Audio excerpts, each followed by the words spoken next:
might work fine in Super. Are you a Marvel person?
All right, good evening everyone, and welcome to the School District of Lee County's Facebook Live event, Change for Change, the facts about the school board's proposed half-cent investment in our children.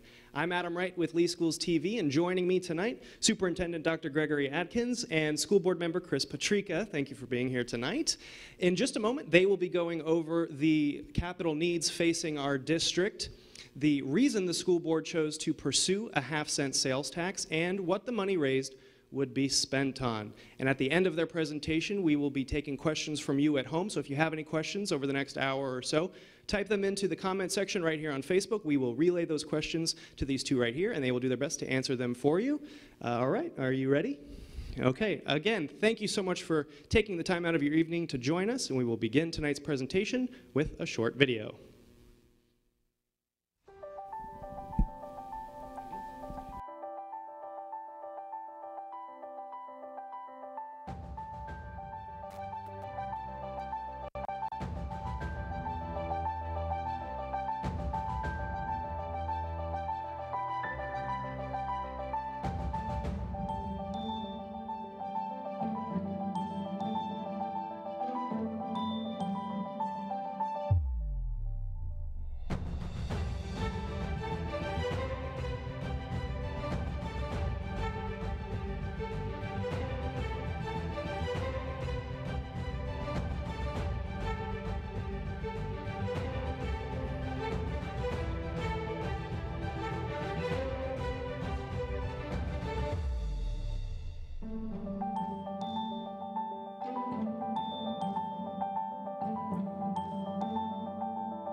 Well, good evening, Lee County.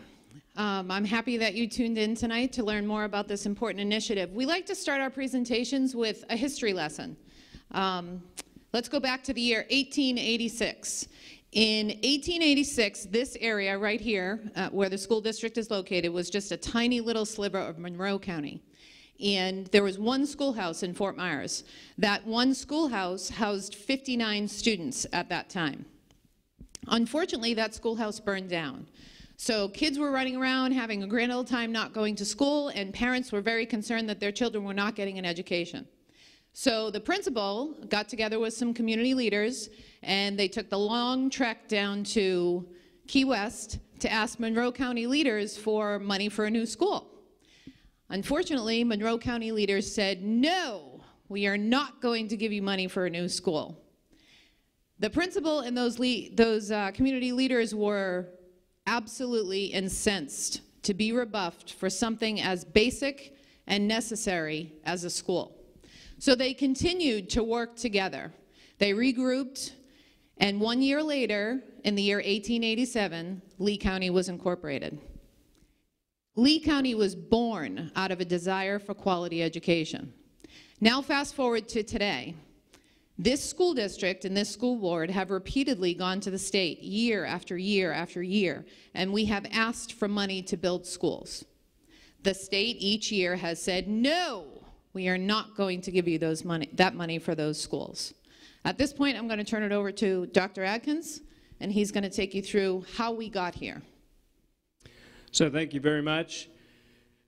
Starting out, again, back in 1886, you're looking at 59 students at that time, and one of those students might have actually been responsible for setting that school building on fire. That's the rumor. We hope that's not the case. But today, we have 94,000 students that attend our schools in our school district. We are actually the 9th largest school district in the state of Florida. We are the 32nd largest school district in the nation. A lot of people don't understand that. They think that Lee County is a small area, but actually our school district is quite large. Here's something that a lot of people also don't understand, that 40% of our students actually come from homes where English is not the primary language spoken in the home. And the reason I mention that is because that presents an extra challenge to those students as they deal with literally 2 or more different languages that are going on in their life. So we have a lot of challenges in this school district, and it's very significant in terms of its size.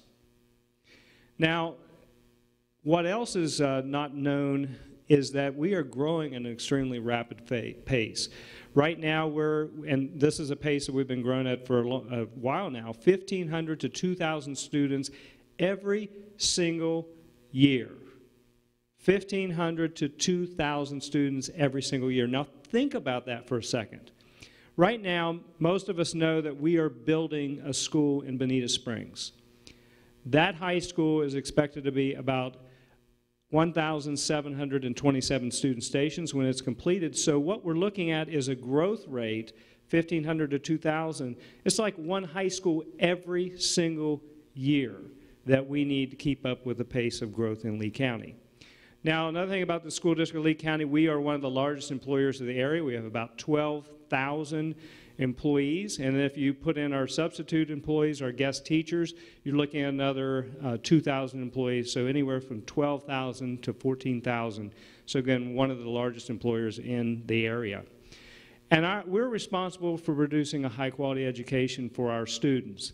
And I want to start the rest of this presentation with a little bit of bragging about how great this school district is and what we've been able to accomplish recently. Do you know this past year that we posted the highest graduation rate in Lee County history since the federal guidelines went into place, the highest in district history? And if you look at our graduation rate among our high schools, we have just the traditional high schools, it's over 88%, and we were able to close the achievement gap this year for African American students by 5% and our Hispanic students for 1.3%. So that's awesome. In addition to that, we had the second highest jump in our academic growth in our district history, second highest. We grew in every single academic area with the exception of social studies. Social studies, we stayed even, we didn't fall behind. We had increases in math and English language arts, writing, and of course in science. So that's, again, second highest we've ever seen in district history, and the only time we've increased in every single area without going backwards in another area. So we jumped from 35th to 30th. But we're not ready to sit on our laurels. We're still shooting for #1 in terms of mega district in the state and the top 5 school district in this great state. But this is very, very tough for us because if you look at a funding in terms of a state of Florida and our funding per pupil or per capita, our per capita funding right now, we are ranked 50th in the nation, and that's not a good ranking whatsoever. And if you look at per pupil funding, just by just about any measure or any poll that you look at, we are looking at usually falling in the bottom 10%. So that's not good. So despite all that academically, all our academic growth that we want to achieve, we're doing that with less funding than just about any other state in the nation. Now here's a great example. We're looking at the capital side of the house, and the capital side of the house, these are dollars that are used to build buildings. So again, another little history lesson for you. I want to take you back in time about 10 years. So the year is 2006, 2007. During that school year, our revenue, and those are dollars that are coming into our district to build schools, to maintain schools, to put into technology, our dollars were about $318 million. Now, just to put that in perspective, we had the millage rate, and that's the rate that's charged to property taxes, was at 2.0 mills, which is about $2 for every $1,000 of assessed value. We also had what's called PICO dollars then, public education capital outlay dollars. And then the red part of this graph, if you're looking at it, that is impact fees. At that time, our impact fees in Lee County were 100%. Now, we went through the economic downturn, and as a result of that, the funding source reduced proportionally. Now, fast forward to just this past year. The school year now is 2016, 2017. Revenue coming into this school district was only $118 million. So again, 10 years ago, 318.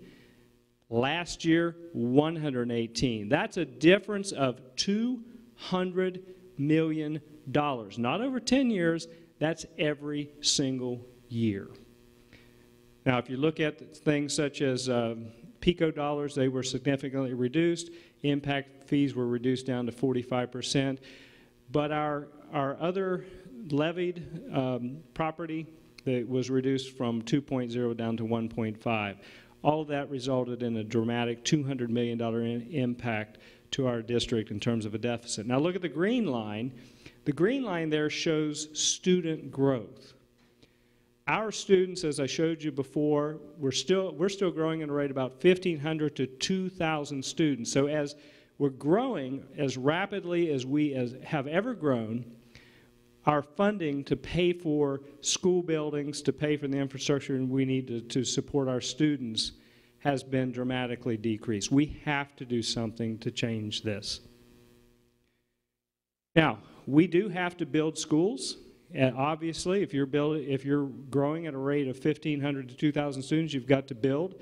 We have plans right now to build 7 schools in the next 5 years. One of those schools is currently underway at Bonita Springs High School. The next school year, we're going to open Bonita Springs High School during this upcoming year. In August, it's going to open up. The following school year, we plan to also open up an extension at Lehigh Senior High School. So that's going to open in 19, 500 more student stations there.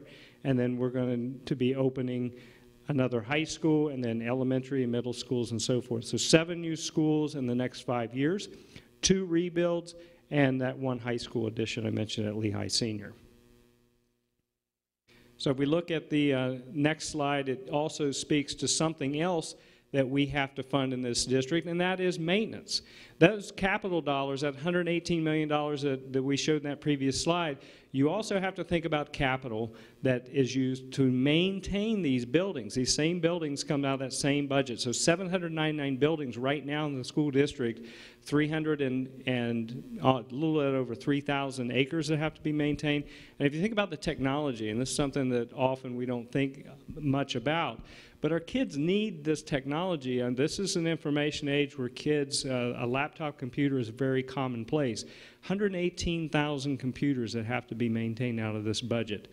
So we have tremendous capital needs in our school district. Now, if you look at all of this together, from what we have to build, what we have to maintain, and the revenue that we have coming in, the delta here, the difference over the next 5 years alone is $478 million. That's after we pay our bills with what we are bringing in. We still have $478 million that we have to come up with to be able to pay for growth and pay for maintaining our infrastructure. So that's the gap. Now, what are the consequences if we don't have another source of revenue for this school district? Well, first of all, we have to continue to deploy more portables, which we currently have at many of our campuses.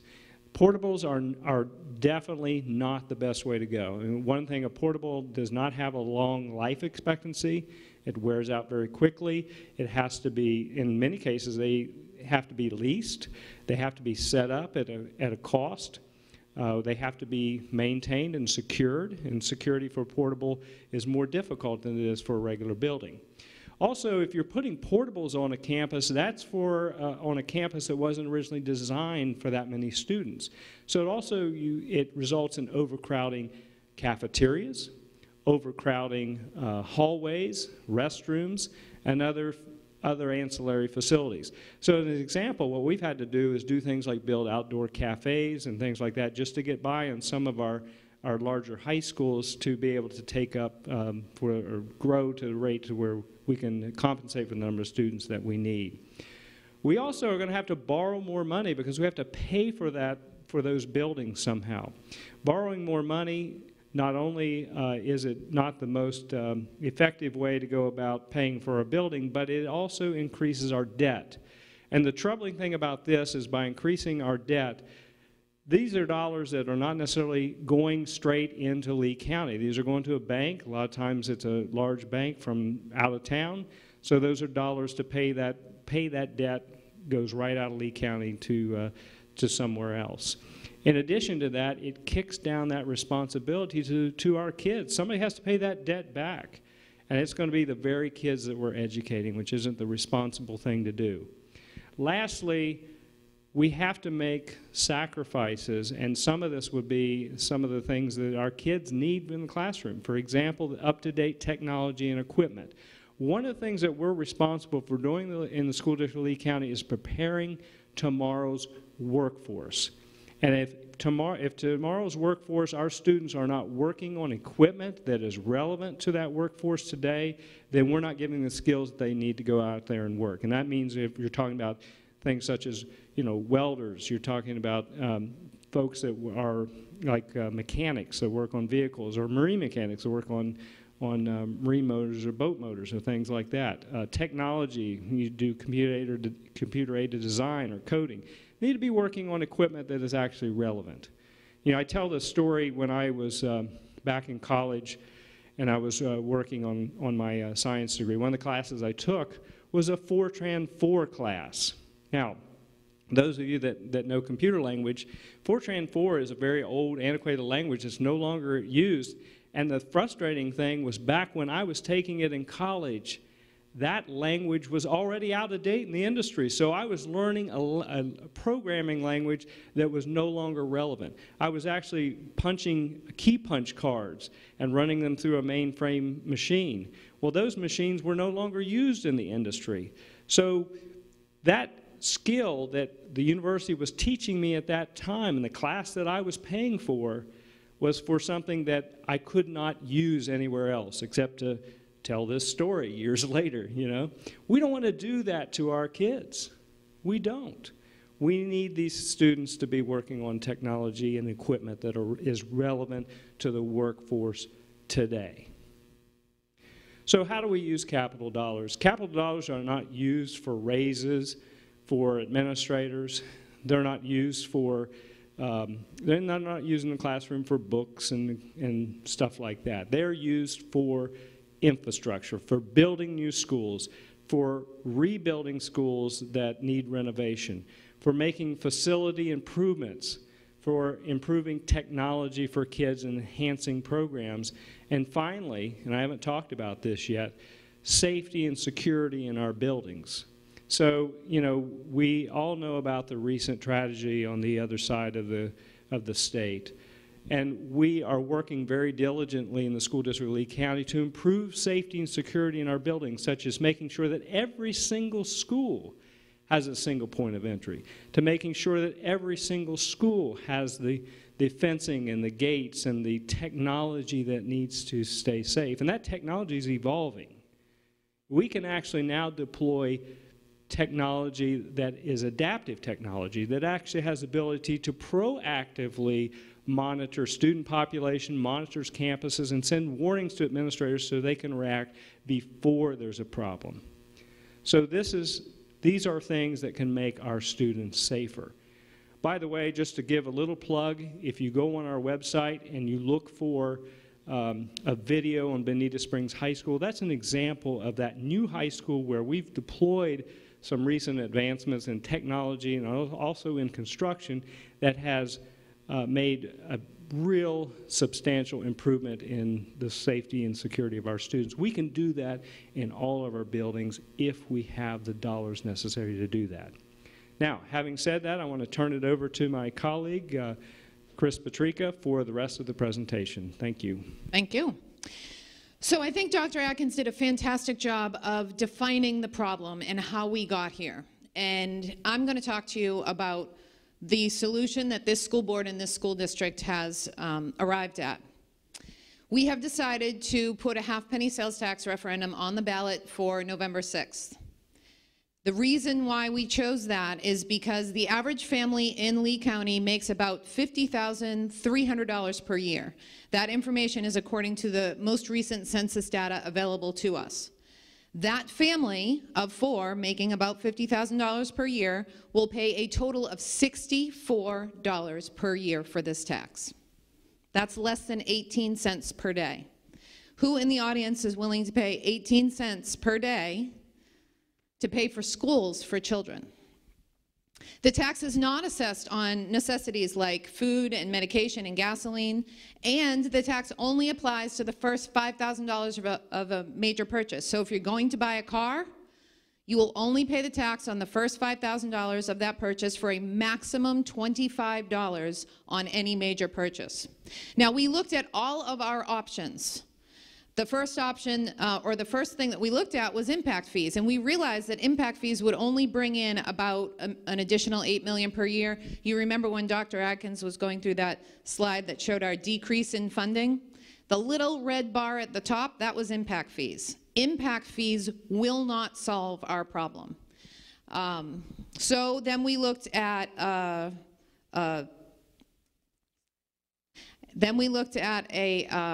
bond. Bonds are wildly unpopular in the state of Florida, and they will only bring in about $39 million per year. That's clearly not enough to meet the need either. So we looked at a sales tax. Sales tax will bring in $59 million per year. There are 6 counties in the state of Florida that are growing at the rate that we are growing. 6. The 5 other counties all have one thing in common, and that one thing is they all have a surtax. Lee County is the only growing county in the state of Florida that does not have a surtax. This is a community investment. This is not just about schools. This is about all of Lee County. I know I can't see you at home, but who at home is interested in the value of your property? Raise your hand if you're interested. Everybody is interested in the value of their property, and every single study you look at will show a direct connection between your property value and quality schools. Every single study will show you that education is the economic driver of any community. Education decreases crime rates, it brings businesses to a community, not just for the education of the business owner's own children, but for the education of their future workforce as well. Community safety is something else that our schools provide for us. Dr. Atkins talked a little bit about some of the security upgrades that we want to implement in our schools. I have this card swiper badge thing, and this is how I get into my office every single day. I swipe this, the door opens, and then the door closes securely behind me. We have these on all the doors down here at the school district, and we have them in a few of our schools, but most of our schools don't have this technology. It bothers me that I am safer here in this building than most of our students are in the schools. We cannot afford to put these in our schools right now. Additional revenue will allow us to retrofit our schools with this technology. In addition, who remembers the unwelcome visitor that came to all of Florida, actually, in September? Her name was Irma. I didn't like her very much, but what I did like was the fact that our schools served as shelters during that hurricane. Our schools have to be built to what's called SREF requirements, so they have to be built to withstand a Category 5 hurricane. And that is an unfunded mandate, the only one for which I am grateful to the state for making us provide. 11 of our schools opened their doors and served as shelters to 24,000 people seeking refuge in that storm. And I had the opportunity to work a little bit at South Fort Myers High School, which served as a shelter to about 3,000 people and hundreds of animals. And what we expected to happen there was we expected our principals to unlock the doors and step aside and let the EOC run the shelters. It quickly became apparent that that was not going to happen. So our principals had to intuitively figure out how to run a shelter. And you know, principals are really good at sort of herding large groups of people. That's part of what they do in the hallways of our schools every day. So that part came very naturally to them. But they also had to deal with a very, very diverse group of people. We had infants. We had brand new babies. In fact, I think a baby was born in one of our shelters, right? We had little babies, and we had the very old. We had homeless people, and we had the very rich. We had a diverse cross-section of the community, and they were afraid. It was a hurricane. Many of them had not experienced a hurricane before, or if they had, it had been a very bad experience for them.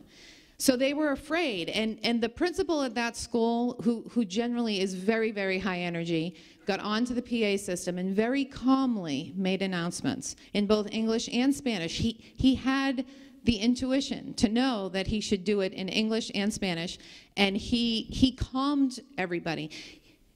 It wasn't just the principal either, it was his staff and it was his students. The students at that school who were seeking refuge in that school stepped up and helped as well. They had to feed 3,000 people. They had to remove garbage and trash. They had to clean bathrooms. It was an all hands on deck attitude, and they did it intuitively. They left their families behind in a time of danger.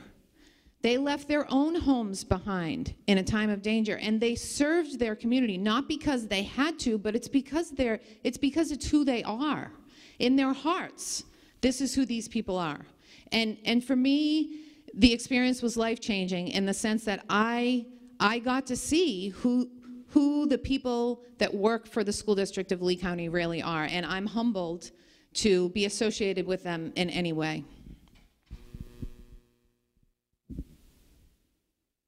So, who at home, you can raise your hand and it won't hurt my feelings. Who at home has heard that we screwed up Bonita Springs High School? Yes? Okay. Yes, I've heard that too, and actually I was here for part of it, and we did most definitely make some mistakes at Bonita Springs High School.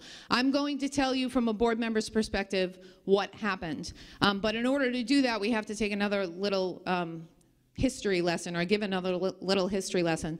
The last time we built a high school in Lee County was about 10 years ago, and that was Island Coast High School.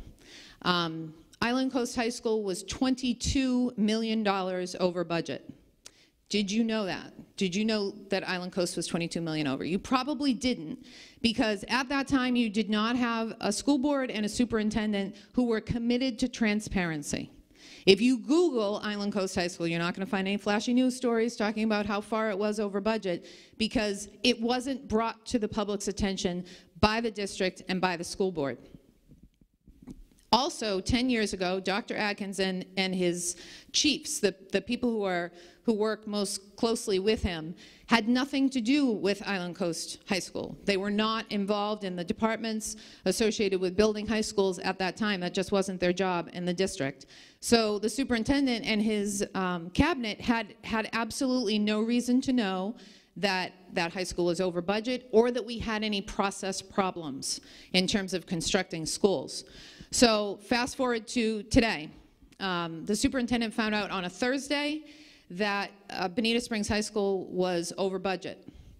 He came to me on a Monday. That is my regularly scheduled superintendent board member meeting day. I believe he told other board members that day as well, but I'm not sure. Anyways, the point is he told me immediately, and then he put it on an agenda to tell the public. Transparency. He wanted the public to know what had happened. The entire department has been restructured to include staff that has not been invited to return to the district as a result of some of the mistakes that were made. While all of that was happening, the superintendent had the foresight, or the understanding, that he needed help. So he hired a consultant to come in, and that consultant beat up the process, beat up the construction process at Bonita Springs High School, made recommendations on how it can be better, and we implemented those changes in our process. That consultant also looked at the remaining stages of building for Bonita Springs High School and identified problems there, made recommendations for changes to that process. Those recommended changes were implemented. Nobody has read any articles about problems at Bonita Springs High School recently, right? Because we took the advice of experts and we implemented it. But we didn't stop there. We have a construction advisory committee that is made up of construction professionals in Lee County. These people make their living in construction, and they know what they're doing. They beat up our process. They made recommendations for changes. We implemented those recommendations as well. And we went even a step further. Who knows what a FIP is? A FIP is a formerly important person. We have a lot of FIPs here in Southwest Florida because they retire here after they make their careers and money elsewhere. Anyways, we had some of Some of the FIPS who made their millions in commercial construction come to the district, beat up our process, make recommendations for changes, and we accepted those recommendations. I believe that what we have in place today is the best process for building a high school in the entire state of Florida. You are going to see that other school districts across the state are going to come to us and ask us, how are you building buildings so efficiently? The bottom line is that in the state of Florida today, it costs $65 million to build a high school. Bonita Springs High School is going to come in at between $60 and $61 million. The bottom line is that today in the state of Florida, it costs between $34,000 and $36,000 per student station to build a high school. Bonita Springs High School is going to come in at around $35,000 per student station. The original estimate that we got, $23,000 per student station. This was not an overspending issue. This was a process issue. We have identified the problems with that process. We've implemented changes, and I'm confident going forward that we're going to do a good job for the taxpayers of Lee County. Now, who has heard that the district is financially irresponsible? I know everybody at home is raising their hand. Fake news, I tell you, it's fake news. Audit after audit after audit after audit comes back clean. Everyone.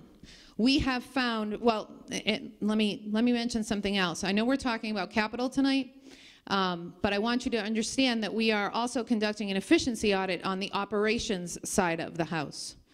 We're taking a really deep dive into how we spend our money there and making sure that we're spending every penny as efficiently as possible. Our Finance Advisory Committee actually recommended that we do this audit. They also recommended that we do the half-penny sales tax. And they will be deeply involved in this audit process to make sure that any recommendations coming out of that audit are implemented with fidelity.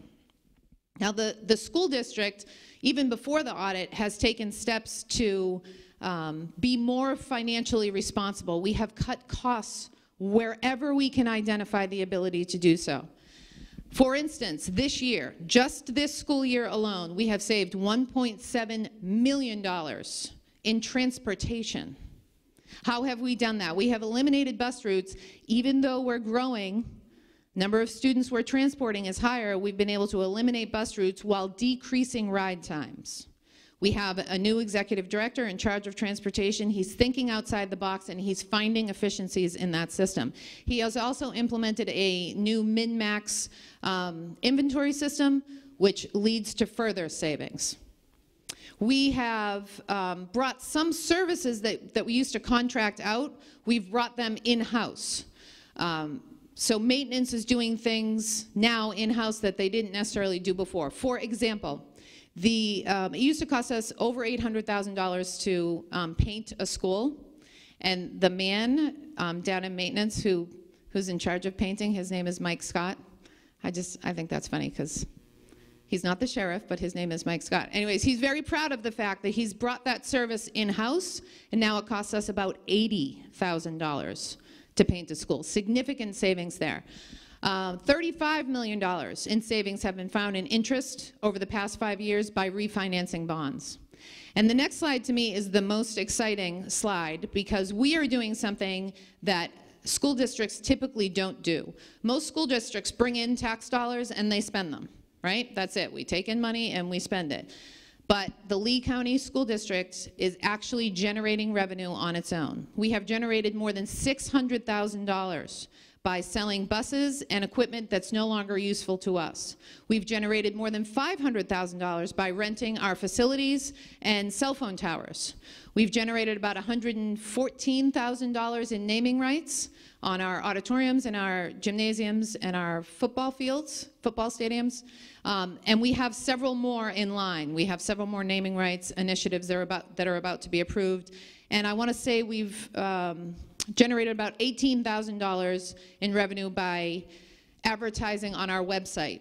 So we are doing something that the typical school district across this nation does not do. And we are also, our bond rating is higher than that of the average school district, not just across the state of Florida, but across the nation.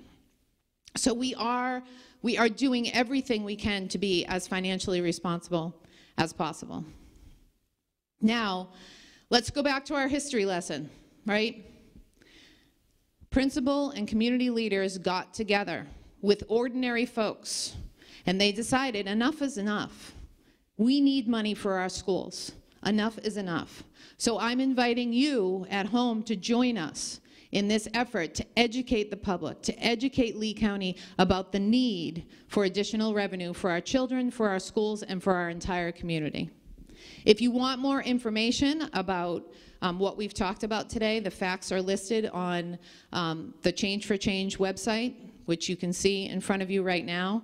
And I think at this point in the presentation, we're going to take some questions that have been submitted. Yes?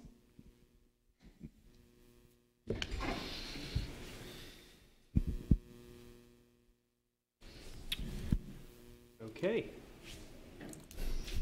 Check, check. Can you hear me? Okay. So we don't have names, but the first question is, what is the current district debt? It's around $500 million. We pay about between $50 and $54 million per year in debt service on that debt, which equals about $124,000 per day in interest and principal that we're paying. And the really important thing to understand about that number is that that $54 million comes out of the $118 million that we bring in each year in capital, which leaves just a little bit over half for us to maintain the schools we already have. You saw 13 million square feet. 13 million square feet of infrastructure that has to be maintained by that small amount of money. 118,000 computers that have to be maintained. If we don't get an additional source of revenue, we will have to borrow more. We will be adding anywhere from 30 to 60 million more in debt service, which again shrinks the amount of money available for maintenance. So what's going to happen here is we're going to have squeaky clean, brand new, beautiful schools in certain areas, and then we're going to have falling apart, dilapidated schools that really make it difficult for students to learn in other parts of the county. And one thing I have to say is that, you know, right now we have beautiful facilities that are well maintained because we were benefiting not that too distant long ago in terms of the revenue that was coming in. If you go back to those school years back in 2006, 2007, when we had those additional revenues, we had a nice rotation schedule for maintenance. So we were able to maintain our buildings to a high level. Now we're at a point where we are really fixing what is broken. And that is not a really good place to be from a maintenance perspective. And again, the more you chip out of that maintenance budget, the less that you have to be able to maintain those buildings. And that's what really concerns me, is that we are just barely making it right now. So as we bring on additional buildings and take on additional debt, we have less money to pay for the maintenance of more facilities. It just doesn't make sense. Yeah, this is kind of along the same lines as that last question, but Ruth says the half-cent sales tax would not make much ground on the funding shortage. She asks, how will the half-cent sales tax help with the funding shortage? Well, I would say that it says the question is not much ground. I do think it does make some ground. I mean, obviously, the overall debt over the 5 years is $478 million. But if we can put toward that $478 million over the next 5 years, 59 additional dollars on top of the revenue that we're already bringing in, which right now is a little bit, I think, over 120 million this particular year, add 59 to that, that is certainly going to dig us significantly out of that hole. Does it totally close the gap? No. But it helps us really, I think, do a lot better job in terms of maintaining a good financial setting moving forward in the future. Hopefully, as we get out 10 years, then we start to see our growth settle out and we won't have to deal with the growth at the pace that we are now. I do have to say, though, for the foreseeable future, in terms of the near future, we're pretty confident in our algorithm, in our formula. It has proven year in and year out to actually be more accurate than the state formula. So we're very confident that for the foreseeable future, we're going to see a growth of 1,500 to 2,000 students. And I think our student projection growth formula is within less than 1% accuracy each year. And I'm glad you mentioned 10 years because this is a 10-year tax. This tax goes away in 10 years. And I know everybody always says, oh, taxes never go away. I can tell you I won't be on this board in 10 years, so I can't make you a promise about what's going to happen in 10 years. But my job while I'm on this board is to continue to urge the state to restore traditional sources of funding for education so that we don't have to go to the public and say, give us additional money. So this tax on the referendum will go away in 10 years. And something that I didn't mention that gives me great comfort is that we will have an oversight committee associated with the revenue that comes in from this tax. So the oversight committee will be made up of individuals in the community with a high degree of financial acumen. They will look at every penny that comes in and how it is spent by this district. And they're not going to answer to us, the school board. They're not going to answer to the school district. They're going to answer to you, the taxpayers.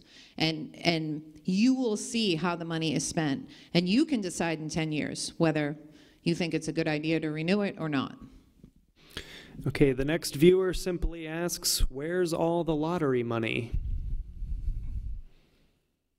Well, one of the things about the lottery is that people understand that it doesn't account for very much of the funding that we have in our school districts. In fact, if you were to take the dollars that the school district receives from the lottery, it would actually run the business of the schools for approximately less than 2 days. You know, one of the things about, another thing that people don't understand about the lottery, this is a very expensive tax, and lottery actually is a tax. It's something that you pay for, and it's very, very regressive and something that has a high, high degree of overburden in terms of it costs a lot to run and operate the lottery. You think about printing the tickets, you know, managing the machines and maintaining the machines. You know, you're paying a piece to the store and the person who has to sell it. You have to keep the public interested and advertise. And then by the time you pay for, you know, all of that, you don't have that much money left over. So the lottery is a very, very, very, very small source of income for the school district. Overwhelmingly, it's sales tax and property tax is what really does the majority of funding in the school district. And you know, it's funny, that's one of the questions that I've heard is, you know, the state told us that lottery money was going to be used for K-12 education, and so how can we trust you that this money is going to be used only in Lee County and only for capital? This money by law can only be used for capital. The money that comes in from this, we're only allowed to charge half penny. We can't do a full penny. So people have asked, why aren't you going for a full penny? That's why statute does not allow us to go for a full penny. And also statute says this must be used for capital, and it will only be used here in Lee County. The state cannot access this money. This is your money to be used in your community for your schools. Okay, next question is, can you address student assignment cost changes? Very good question. Student assignment is something that we are really required to do. That's something that we came into an agreement as a school district as a result of a long-term lawsuit in the district. I think we just came under what's called unitary status in 2004, which means that we can make our own decisions around student assignment. But part of that agreement was to go into the student assignment plan that we currently have. We've actually taken some steps as a school district to improve it. Back in the day when it opened up, it was 1998, and literally could go anywhere within the 3 zones that we have in terms of students being able to go to school. That shrunk as we moved forward, and now we have the subzones. But still, we have where we have large areas that we transport students, and that does cost significant dollars to our transportation budget. Now, you heard Chris say earlier that we were able to see $1.7 million of savings in transportation as a result of reductions this year. Moving forward, we're moving to a student proximity-based assignment system plan, which should shrink that further. Our executive director of operations is hoping for overall a $12 million savings. And what this plan will do is allow us to transport students, still have choice, but have a limited choice plan at the elementary level where they're going to be looking at the nearest 4 to 6 elementary schools. So that should increase average bus occupancy in terms of the number of students that ride buses, shorten routes, which means shortened overtime, and also shorten ride times, and also I think just improve the overall efficiency of the school district. Having said that, and here's something that people don't know, if you compare our cost in terms of transporting students across the state of Florida, we are right in the average. So we're doing great. I mean, and the other thing people don't know is because Lee County students, Lee County, we don't have a lot of infrastructure in terms of a lot of public transportation like city buses, county buses, and things like that. So as a result, we transport more students than almost any district in the state of Florida. We transport over 50,000 of our 94,000 kids every single day. And that's more than most of the large districts that do have some of those city buses and things like that running in their school districts. So the point there is that we do a really good job compared to everybody else, but we still have choice in our system. And can I address that one from a parent's perspective? Because I have 3 children who attend Lee County Public Schools. I'm very, very, very proud of the education that they're getting. And student assignment was one of the reasons that I chose to move to Lee County from upstate New York 6 years ago. I love the fact that my children can choose, I can choose with them, a school that will meet their needs. You know, we have centers of excellence in each of our zones. Each of our zones has an IB program, International Baccalaureate program, a Cambridge program, an arts program, and a career center program. So if my daughter is, you know, she wants to become a firefighter, I'm going to send her to South Fort Myers High School because she's going to enter into that academy and get a certification that will allow her to go on to the Public Safety Academy, and she will have already earned credits toward her certification to go out and become a firefighter. The majority of students, families, parents in Lee County want choice. Over 80% in a recent survey that was done of our community, they want choice. Students love choice. You know, International Baccalaureate, for example, is a highly rigorous program that is very well respected by college admissions boards across the entire country, in fact, across the world. We have one in each zone. It is cost prohibitive for us to replicate that program in every school in a zone. And we don't have enough students in each high school that qualify to be part of that program, nor do we have enough teachers who are certified to teach in that program. So it is more efficient for us to have centers of excellence at each of our high school and middle schools than it is for us to try to replicate those programs. All of that being said, most of student assignment is an operations issue, not a capital issue, and I just want to remind people that the revenue coming in from the half-penny sales tax will be used for capital. Okay, the next question, someone asks, with almost $500 million in current debt, wouldn't it be better to explain your plan for handling that? Well, I think one of the things that we have had to do, you saw the green line in that previous graph. So I think we're going back to it now so folks can take a look at it. That line was student growth. We've been a growing district for a long, long time with a short period of time where we were not growing. So we've always been, in fact, as long as I've been part of the school district, we've always been a growing district that has needed to build schools. As an example, back in 2006, 2007, and the numbers I have to give you now are just approximate numbers because I don't have that in front of me, but that's revenue coming in terms of that $318 million. The whole capital budget for that particular year was over $700 million because we had to borrow money because we were building. I mean, there were some years that we were opening like 8 schools and 5 schools. I mean, it was just incredible and incredibly rapid growth because prior to 2001, we weren't building schools at a rate that we should have, so we actually had to go through this period of time where we had to catch up real quick and borrow more dollars. Now, having said that, to explain the plan for paying back the debt. We've actually done a great job in paying back the debt. If you go back and look at what we've done at a school district, we have actually had years where we've actually reduced the amount of debt that we've had as we've paid off those certificates of participation. However, now we're in a place where, here again, we need to build schools, so we have to borrow those dollars to stay ahead and make sure that every single student has a seat. And speaking of debt, we are in right now, in terms of the amount of debt that we have, we are still one of the best counties in the state of Florida.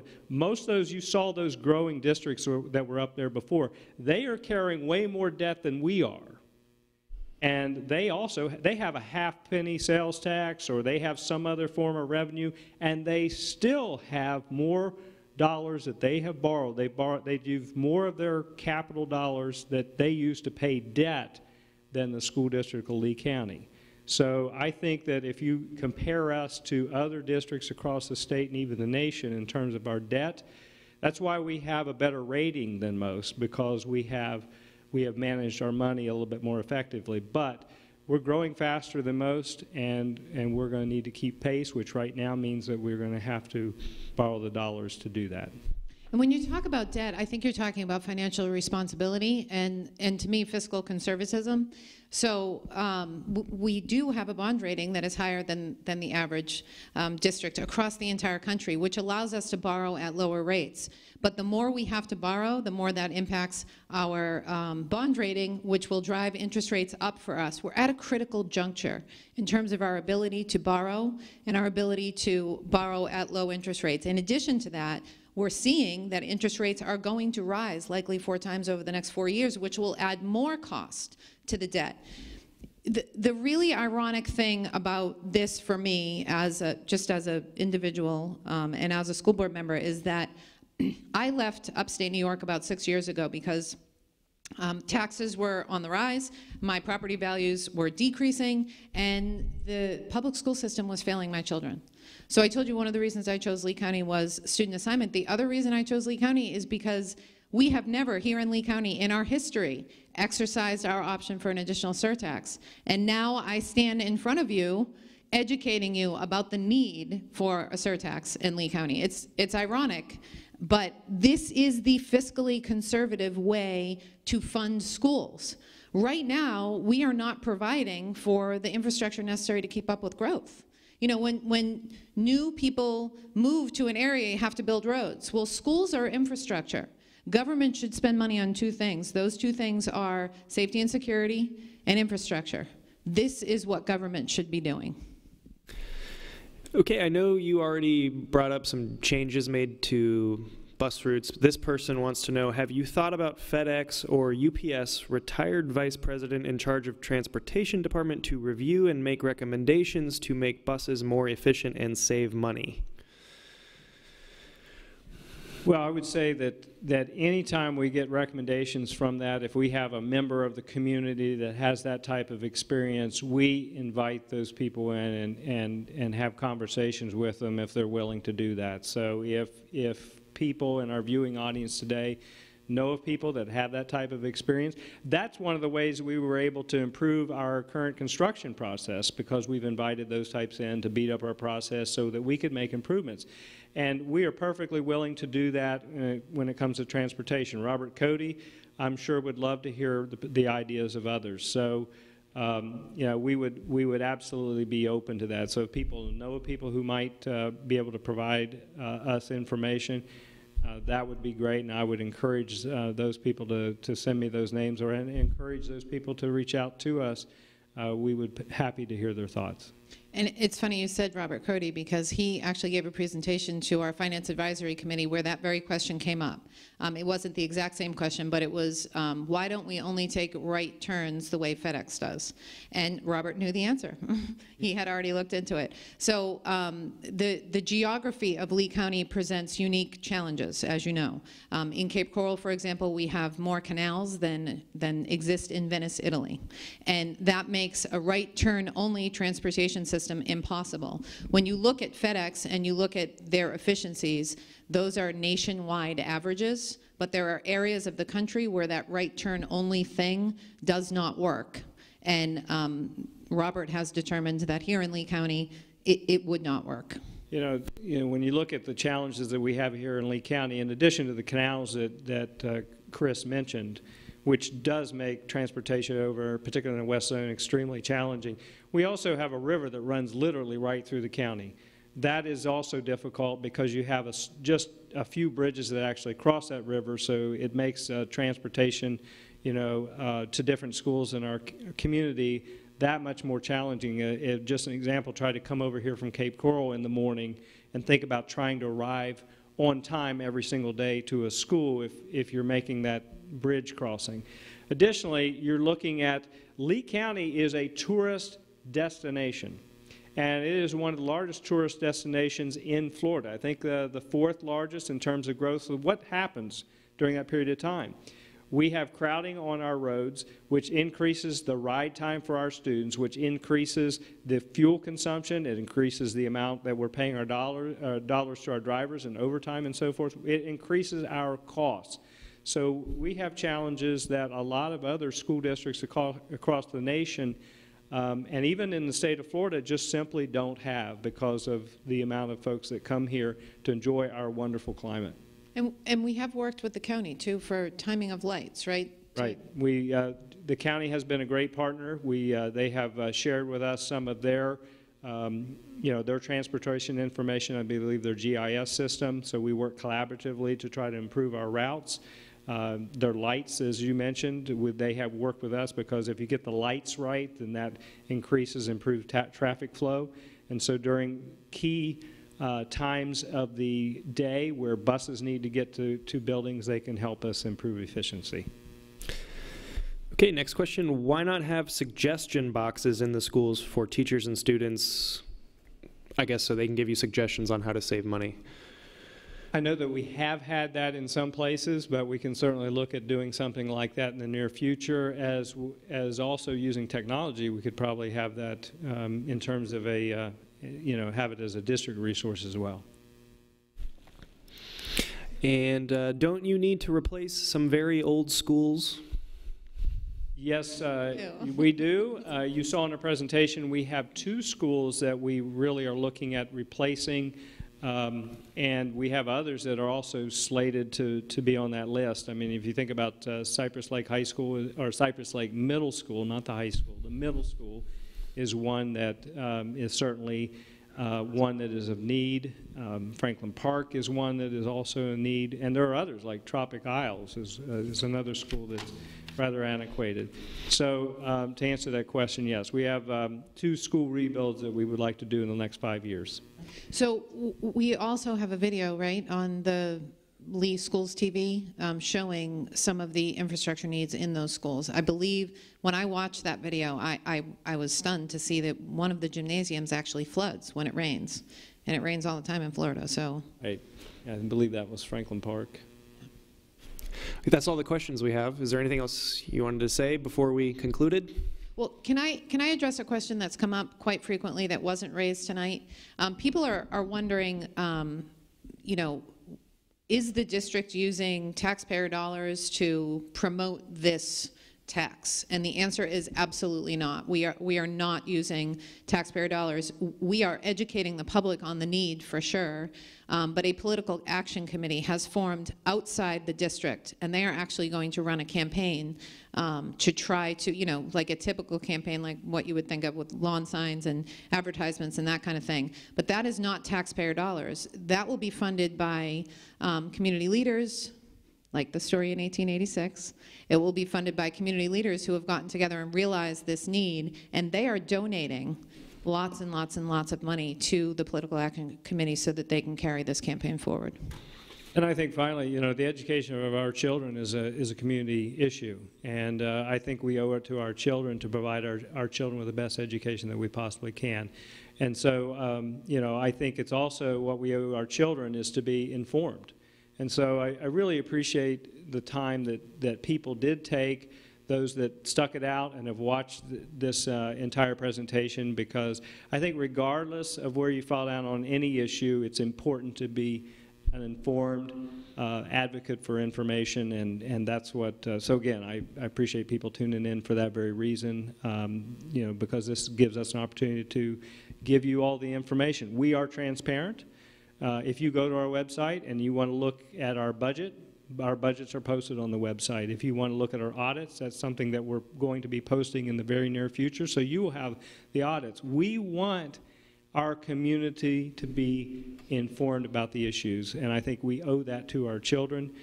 We owe it to our children to provide them the best education that we possibly can. All right. Thank you, Superintendent Greg Atkins and Board Member Chris Patrica. That concludes our presentation for tonight. Thank you so much for joining us. If you still have questions that you weren't able to get in during this video, you can email them to changeforchange@leeschools.net. You can also visit our website, leeschools.net, and click on the Change for Change icon for more information as well. Thank you so much again for joining us. Have a great night.